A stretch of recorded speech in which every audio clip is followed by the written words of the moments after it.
So, Tony, we're going to give you a rest now. We're going to go on to you, Charley. Charley, 2007. I think that was the first time I actually saw you as a golfer at the Farm Foods British Par 3 Championship at Newcome Hall. And you were this young girl, and everybody talked about her, saying, this young girl is going to be a star of the future, and how right they were. I mean, what got you into golf? So, my dad got me into golf when I was like 2 years old, and my next door neighbour, he was both like 2, 3 years old, and he played golf in the garden, and I played golf in the garden. We just used to go out and whack balls, and it kind of went from there, really. And obviously, you came back to Newcome to play in the Farm Foods British Par 3 Championship, and there is a competition that is played for the amateurs, which is the Norma C. Hurd Trophy.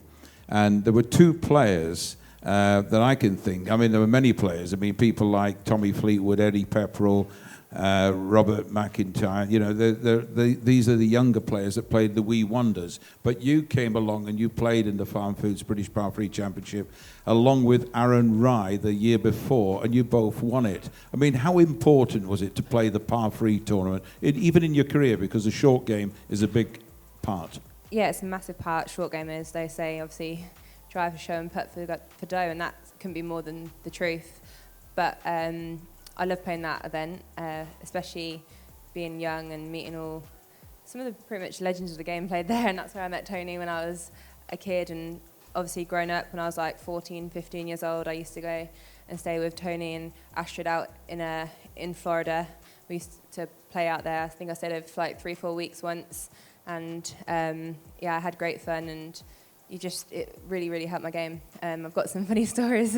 I used to play it every day with Tony at the concession golf course, and it was just great fun and really helped my game towards the future. And obviously junior golf, I mean, is a big thing, and I know you had a great junior career. And one of the tournaments that you participated in, and I just mentioned about the Wee Wonders, you know, Alistair Good. I mean, there were a lot of great players, you know, Tommy Fleetwood, Robert McIntyre. A lot of the youngsters came through. I mean, when you turned pro, I mean, you were only 17 years of age, 16. Actually, yeah. So your handicap at that point, what?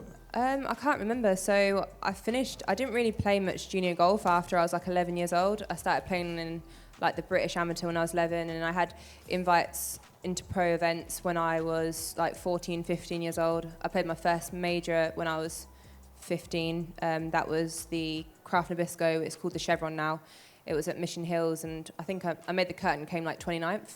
But I remember going out. It was my first ever pro event, first hole, and I was so nervous, and I birded the first hole. I was absolutely buzzing. That's always a good memory, and I shot under par that round. But my dad always was like, try and aim for the highest. So when I was amateur, always playing like the ladies events, and I was just playing well in the pro events, and just kind of thought, might as well turn pro now, and I was only 16. I remember seeing Dad many a time on the bag there helping you, which is brilliant. And you turned professional in 2013, and that same year, your first 5 tournaments, you finished runner-up, and you lost the playoff at the German Open. I mean, you know, obviously, you know, how did you see your career going? You know, what was your ambitions?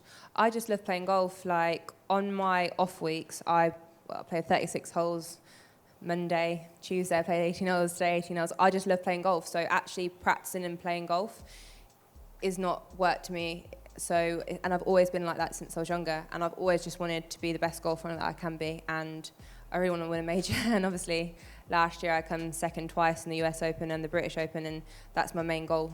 I've always dreamt when I was younger to win majors. And I feel like the major golf courses, they suit my game more than anything. So that's my dream goal. But to play golf every day, I love it.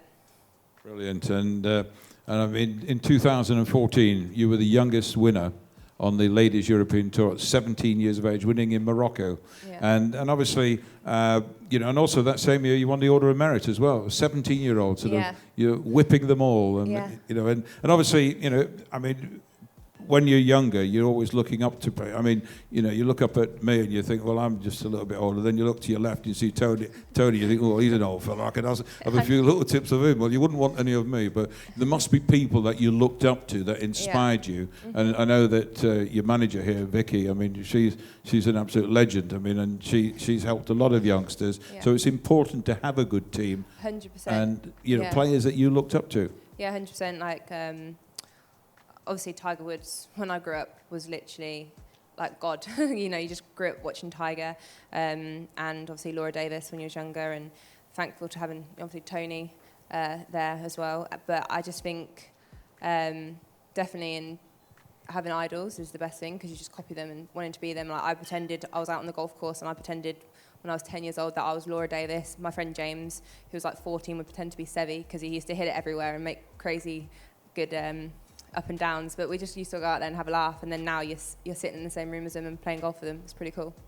Brilliant. And I mean, obviously now, you know, you ventured over the pond and you're playing on the LPGA Tour, a very, very popular player. Talked about maybe being the next John Daly, is that right? What's going to tell us the story about that? Well, literally, I was just at the US Open having a nice cigarette. It was my last one of the day because I didn't go to the shop and get any more cigarettes, and I was walking to the range and I thought, it's perfect time to have one, like before I chip. And then someone asked me for an autograph. I said, yeah, no worries, but I don't want to. I just lit my cigarette, so I thought I'd put it in my mouth, signed a couple of autographs. Went to the tee. Nelly Corder was there with Megan Kang. She's like, Charlie, have you seen this? I'm like, seen what? She goes, this. And she showed me the picture of the cigarette hanging out of my mouth. I thought, that's funny. And it was on Instagram. But believe it or not, I don't actually have social media on my phone. I ping the photos through to my agent Vicky, and she does it all. Like, I actually don't like social media, even though I send enough pictures for her to do, but it's good for the fans. But I just kind of in my own bubble, don't really like distractions, just chat to my friends and my boyfriend on my phone. That's about it, really, keeping my own bubble. But it went everywhere, and I got the nickname Chainsmoker Charlie. So what about the telephone number that you got, the little number? Was it something? Oh yeah, then after the round, this guy come up to me and says, you've dropped this. I've opened it. It says, text me on this number so we can plan where I'm taking you for dinner. I was like, oh. Brilliant. Yeah, it was quite funny. But yeah, that was a good US Open. That was fun. I actually really enjoyed that golf course. I actually played some good golf, even though it got overtaken by a cigarette. But apart from that, it was a good week. I think golf, I don't actually watch golf on TV at all. I find it ever so boring because it's just one-dimensional. I much prefer, I will watch the old tapes back 30 years ago, 40 years ago, of like the old British Opens and that, because that's back when players had to draw the ball, had to fade the ball to stop it on the green. And it was actually more interesting to watch. And I wish that everyone had to use blades, because I've only ever used blades in my life. These big, I call them hackers clubs, the big heads. Like, I can understand it when you get older, but that's what I've always thought. You're looking at me. Yeah, no, but like... You want to see some of my clubs in my bag. No, but like, I honestly, I generally think that when I play golf, I like to back right pin, I'll hit a high fade into it. Or back left, front right pin, high fade, back left pin, need in between clubs, I'll hit a trap draw. But I feel like these days, the ball's going that far, and it goes up and it stops. I think it's boring to watch, and I really do. Like, I generally can get bored on the golf course sometimes. So I say to my caddy sometimes, let's hit a little fade in here, let's make it a bit interesting, because people might think I'm weird, but I actually enjoy hitting shots. And these days you don't see, you see a lot of one-dimensional players that don't know how to move the ball, and it is crazy. But yeah, that's what I wish. That's brilliant. But and I when I was younger, I used to with my old coach. He was pretty old school, and we used to, every night after school, I was about 9 years old, we used to make, you know, when you used to varnish the old clubs and everything, and I made one of the old wooden clubs. We used to wrap it as well. It was the best thing ever. And we sometimes used to go out and play with the club. It was fun.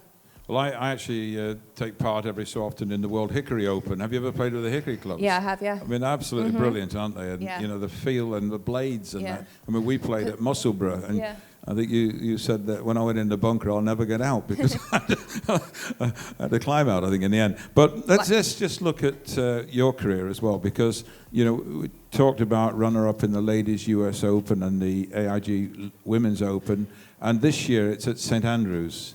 And what would it mean to you to win that championship at the home of golf? It would be absolutely fantastic.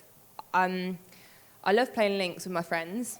I struggle with links when I'm in a tournament, but I've really been practicing hard in my game this year, and I do think St Andrews will suit me, and I do enjoy playing in windy weather and everything. But you know, I'm really going to be practicing. Well, I have been practicing hard the last few weeks. And that would be amazing to win it, especially in front of my dad when he comes up and watches. That would be fantastic. Yeah. To be fair, actually, I have been practicing. I've got an old one-iron blade from the 1980s. It's like a butter knife. And my coach, from the age of like 8 years old, always used to get me hitting this one-iron blade. And I nearly bought it out in the British Open in Carnoustie was it Carnoustie? Yeah, Carnoustie a few years ago. But I've been practicing with that one-iron blade the last few weeks. But I won't use it at St Andrews, but it just gives you a good old feel for your ball striking skills. And if you can hit a one-iron blade, I'm sure a 4-iron into the wind on 17 on the old road hole won't seem too hard. That'll be brilliant. Going back now to the Solheim Cup, we talked about the Ryder Cup, but the Solheim Cup is something that's obviously very special to you. And I remember, because obviously with my trick shows, I've performed at a couple of the Solheims, but we talked about at Killeen Castle over in Ireland, and I was on the first tee performing, and as I walked across, there was the junior Solheim Cup tee, and there was Charley Hull. And you sort of see each other occasionally at Newcome Hall and around in the golfing scenes. But you were that lovely young girl. I remember the beaming smile on your face, and your dad was there because you were playing Junior Solheim Cup. But then 2 years later, you're in the team. Yeah, I know, yeah. And you should have still been in the junior team, and you kicked the backside, I think. But I want to ask you a question. You played the Solheim Cup. Yeah. And you came to that singles match. Yeah, against Paula Creamer. Paula Creamer. Yeah. What did she say when you asked her to sign the ball? So I literally rock up on the first tee paired with Paula Creamer, and obviously Paula Creamer was one of my idols growing up. I think she was number 2 or 3 in the world at the time. She won the US Open, I think, the year before, and I rocked onto the first tee, and everyone's so serious on that first tee box. And I just looked at Paula, I was like, "Oh, Paula, I like your shoes," because I had the American flags on them, and she was like so shocked I said that to her. Anyway, I beat her, I think it was 5-3, and I was like buzzing because it was my dad's birthday as well, and I thought that was a really nice birthday gift for him to win my first ever Solheim Cup singles match. And then my friend James wanted a golf ball signed by Paula because he fancied her. She thought it was she was good looking. So after I beat her, I thought, I need to get her to sign something. But I'm just walking off the green after I've shook her hand after I've beat her, and I said, "Paula, can you sign my ball for me, please?" And she's like shocked because I've just beat her with this golf ball, and now I'm asking her to sign it. I didn't mean it in any kind of way. I just thought, I'll get it for James. And then there's quite a nice picture of her signing it for me. But it was pretty cool first Solheim Cup. I think actually it was one of my favourite things of that week was my peanut butter and jelly sandwiches. I've never had them before, but every birdie that I got, my caddy gave me a half a peanut butter and jelly sandwich, and I think that's why I was quite chubby when I was younger. I ate a lot of food. Brilliant, the wrong things. But anyway, moving on now. You've got a great career, and you're already young, and you're going to go on. And when you get to 80, like Tony, you're going to be sat there, and they're going to be talking about you winning the Opens and doing all these things in golf. But I think one special thing, and I like all of us, we're glued to the TV at the moment, the Olympic Games. To actually represent your country in the Olympic Games must be something special. You've done it once. You're doing it again next week. You must be really looking forward to that, especially with your good friend, my best Georgina. Friend. Yeah, that's what I was about to say. I played in 2016, and then I was meant to play in the last one. It was in 2021, but with COVID, I decided to pull out because the British Open was 2 weeks after, and it was all the lockdown stuff. It was just a bit risky. But I played. So this one's going to be special because it's with my best friend Georgia. I call her George. So we're just going to have a right laugh and go out there and just play the game that we love. So if you win, what's the party going to be like in Paris? I'm not really much. I actually don't party a lot. I probably drink about 3 or 4 times a year because I can't stick a hangover. But it'll be great. It'll be great fun, and I'll be buzzing. And obviously, I know you've got a great personality and you like a little bit of fun. You must have some great stories because people like Mel Reid is one of your partners in crime. Yeah. What does she call you? She said it's like taming an animal. Yeah, right? Well, I have my own mind, so if I want to do something, I'm going to do it. And if someone tells me to do something, I will not do it out of spite. Well, a lot of the time when I was younger, but it's something that I've always kind of done. But at Solheim Cup, they're always chasing me down to come to a team meeting and stuff. It's not that, it's just that I just get carried away doing something else. But she's always the one that gives me a kick up the ass and says, "Charlie, get in now." But I do like Mel, she's funny. And I know that Georgina Hull is one of your big friends. I mean, and lives very close to you. So I mean, obviously, you must be absolutely thrilled to be partnering her. So me and Georgia have been best friends since I was like 10 years old. Been playing England golf together. We played a few weeks ago in this LPGA Tour event. It was like a doubles event, and we played really well. Came like 5th. We just bounced off each other. People usually call us the rose and the thorn. Our friend one day says to us, I said to him, how would you describe me and Georgia? He was like, Georgia's just like the lovely English rose, and Charlie, you're just like the thorn. I was like, oh, thank you, Ryan. But if you got to know us, it would be the other way around.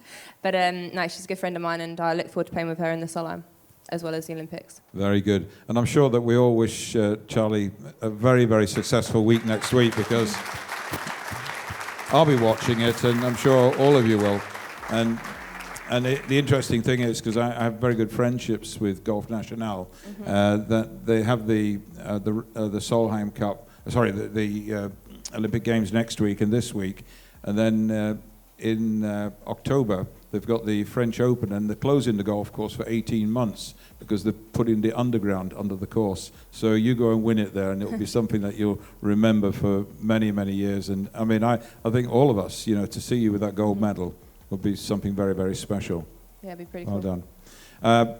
And I'm just going to thank Charlie, really, for joining us, because you can see she's going to be a great player. I mean, I watched her on the golf course today. I saw you.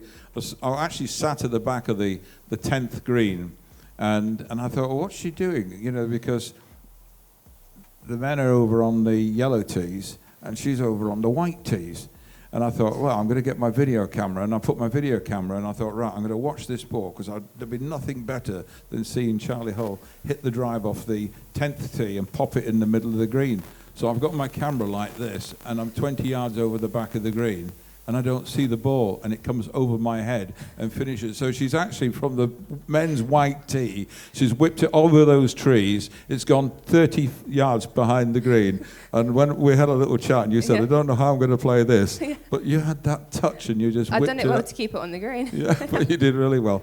But anyway, well done, and I wish you every success next week. Can I just tell one of my favourite stories growing up was been with Tony. I was staying with Tony for about 4 weeks in Astridge, and we was playing the concession golf course. So that's the golf course named after the putt was given between you and Jack. And I think you designed a hole, and then Jack designed a hole. Is that how it kind of was? Yeah, well, we did it together. It wasn't his or mine. We agreed on a strategy. Yeah, but I remember did it together. There was a par 5, and it's up the hill. Is it the 11th or the 12th? Is it the 13th? And yeah, that's it. And the pin was front left, and in regulation, I've hit it in the bunker, short right of the green. You've hit it to 15 feet, but it was a front left pin, and you're smiling at me saying, you're not going to get it on the green from that bunker. I'm safely on the green. Like, this is like, this hole's easy for me. You've got the hardest up and down. But these group of these Chinese people was letting us through, and they was taking pictures, because obviously it's Tony. So he's laughing at me because I'm going to make a mess in front of these people. I've then hit it on the green, come off the green, 30 feet down. It was 20 yards up there, chipped up a game, come back down, finally on the green for a 7. So Tony's laughing at me. And next thing, he's all thinks he's in here going to make a birdie. Next thing, he's then putted it off the green. Yeah, he walks off with an 11. I walk off with a 10. And then he gets off the green and goes, God damn, Jack designed this hole. Brilliant. I was laughing at myself so hard. And then I used to come home, and then Astrid used to always make this best banana cake ever. And I come back from being away for 3-4 weeks, and I was the chubbiest little kid ever. As you could see, when I was about 16, my face was so round, thanks to the banana bread. But yeah, it was great memories, and then memories are the best. So anyway, finally, what I'd just like to say is next week is the Farm Foods British Par 3 Championship, and on the tables you've got the invitations to come along, and Newcome Hall, I see Rick is here, and if you haven't been there, I know that it's a fabulous place, and I would say most probably one of the best par 3 courses you could ever play. So hopefully we'll see you all there. But what I want to do is here, I was sat at home last night, and I thought I'll compile a few little questions, and I flicked to behind me, and I found this book, and it's the Tony Jacklin autobiography. And I've read it, and I just happened to open one page. And when I opened the page, I actually opened it, and I looked at it, and I saw these words by Tony Jacqueline. It said, young players can hit the bucket after bucket after bucket of balls, but the plain fact is, it's the short game that turns a good player into a great player. And Tony, you're the host for the Farm Foods British Par 3 Championship. We look forward to seeing you next week. Can you please raise your glasses to two great players and wish them every success next week and also at the Olympic Games. Ladies and gentlemen, Charley Hull and Tony Jacqueline.